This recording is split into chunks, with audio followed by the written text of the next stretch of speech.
esté en el presupuesto general de la Nación para presionar a los diputados. Es totalmente anómalo. Usualmente la Asamblea siempre paga a más tardar hasta el 22.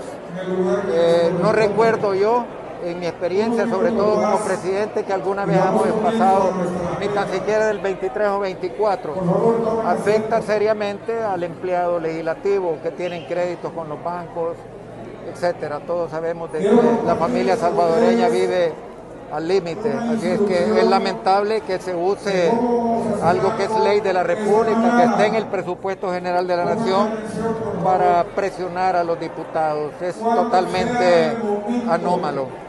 ¿Es una forma de presión para que ustedes aprueben los préstamos? Sí, yo entiendo de que el gobierno emitió CETES el lunes pasado, ¿verdad? Entiendo fue el lunes 21. Y emitió CETES por el orden de 645 millones de dólares. La planilla mensual de salarios de la Asamblea ronda entre 3.8 y 4 millones de dólares mensuales para el rubro 51, remuneraciones. Y no puedo entender cómo emitir un día lunes 645 millones y no tener para pagarle a los empleados legislativos, que ciertamente los afecta gravemente. Dinero que de hecho se prestó, porque hay que decirlo, aquí muchos empleados públicos que los hemos mandado a hacer cuarentena domiciliaria han tenido su salario con dinero prestado. No es que se les ha colocado su chequecito en la cuenta bancaria, en su cuenta bancaria porque el Estado vino y de los ingresos. No han habido ingresos. A puro dinero prestado. Pero dinero sí ha habido, lo llegó a decir el presidente del Banco Central de Reserva a la Asamblea. No, por eso, no. Es que dinero sí ha habido, pero ya el aparato del Estado ya no se puede seguir sosteniendo con dinero prestado. Ahora tiene que empezar a funcionar con sus propios ingresos, con sus propios recursos, producto de la tributación. Ahora, ¿cómo lograr que la economía regrese a la normalidad y que estas 50.000 empresas que obviamente han quedado sin operar vuelvan a la vida normal y vuelvan a tributar? Ese es uno de los grandes retos que tiene este gobierno. Tratar de hacer que resurjan, tratar que vuelvan a la vida normal. Entonces, de hecho, termino con lo que tú me planteabas. Estamos cayendo en una situación de impago. ¿Estamos cayendo en una situación de insolvencia? Pues yo creo que sí, porque no colocarle el salario a los trabajadores, digamos en este caso en particular, del órgano legislativo, que al final es lo que más interesa, los empleados.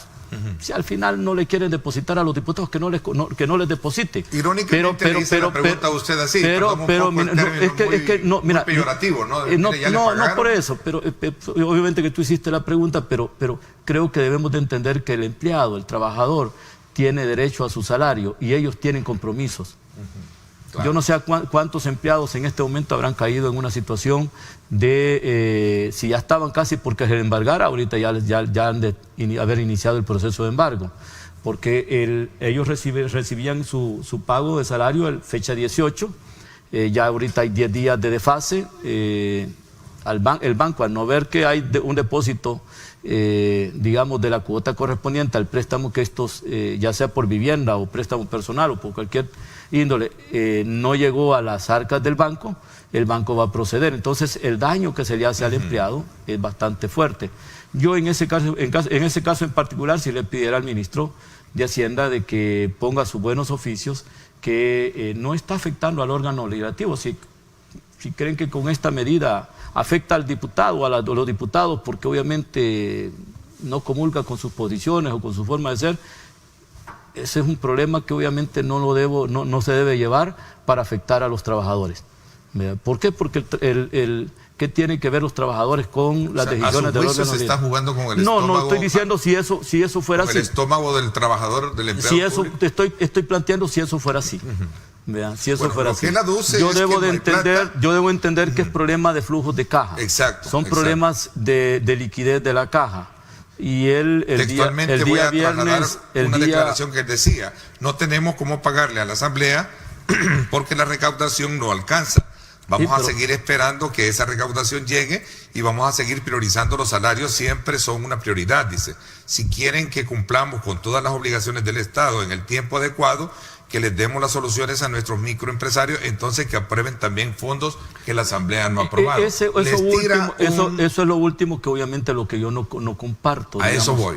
¿Por qué? Porque pareciera de que él ve un tema y tira, digamos, este tipo de opiniones. Eso no es correcto. La Asamblea Legislativa... Para pagarles tienen que aprobarle los fondos, le ha dado mira, si ya está comprobado, lo dijo el presidente del Banco Central de Reserva, que le ha dado los recursos y que ahí están, o sea, no es problema de Asamblea Legislativa. Si lo que falta es que la Asamblea Legislativa apruebe lo mínimo. A lo sumo habrán pendientes de autorizar el equivalente a 350 millones de dólares de los 3.000 millones de dólares.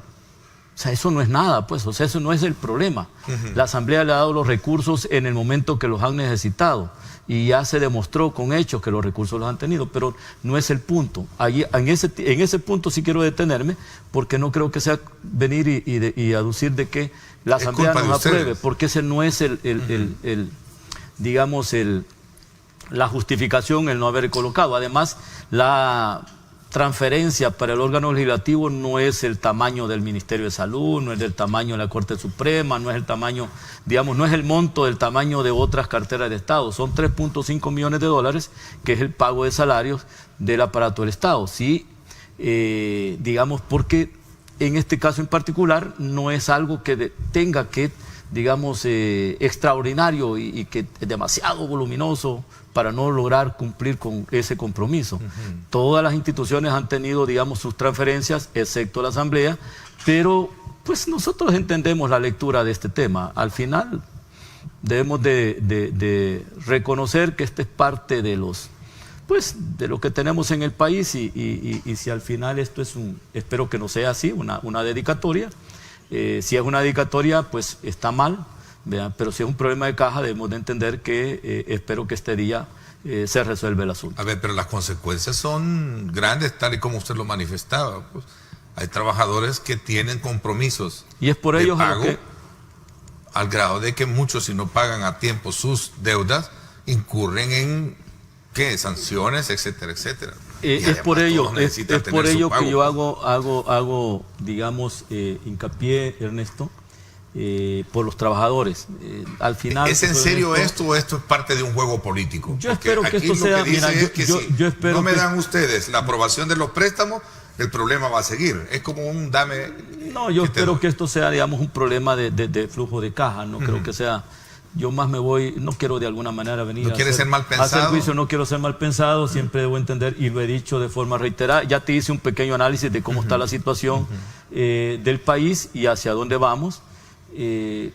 Yo espero que la economía regrese a la normalidad.